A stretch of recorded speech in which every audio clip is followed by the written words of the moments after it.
ഭാര്യ ജിജി മാരിയോയ്ക്കെതിരെ കൂടുതൽ വെളിപ്പെടുത്തലുമായി Mario Joseph രംഗത്തെത്തിയിരിക്കുകയാണിപ്പോൾ. അടിക്കുവാൻ കാരണങ്ങളുണ്ട്, അത് നിങ്ങൾ അറിയണം.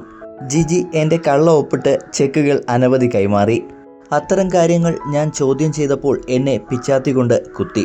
കത്തിക്കുത്ത് കൊള്ളാതിരിക്കുവാൻ ഞാൻ ഒഴിഞ്ഞു മാറിയപ്പോൾ എൻ്റെ കൈ കയറി മസിലിൽ കുത്തിത്തുളച്ച് കയറുകയായിരുന്നു. ചോര ഒലിപ്പിച്ച് കൊരട്ടി പോലീസ് സ്റ്റേഷനിലെത്തിയപ്പോൾ പോലീസ് പറഞ്ഞു, ഇത് കേസാക്കിയാൽ നാറും. ഭാര്യ ജിജി മാത്യു മദ്യലഹരിയിൽ ഭർത്താവിനെ കുത്തിക്കൊല്ലുവാൻ ശ്രമിച്ചുവെന്ന് മാധ്യമങ്ങളിൽ വാർത്തകൾ വരും. നിങ്ങളുടെ കുട്ടികളെ ഓർത്ത് കേസാക്കണ്ട എന്നും കൊരട്ടി പോലീസ് പറയുകയായിരുന്നു.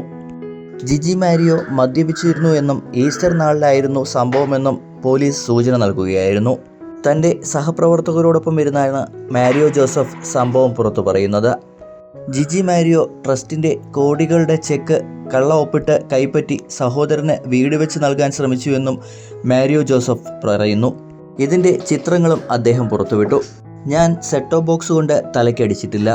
FIRൽ പറയുന്നത് എന്താണെന്നും എനിക്കറിയില്ല. മാത്രവുമല്ല, ആ വീട്ടിൽ TV ഇല്ലായിരുന്നു.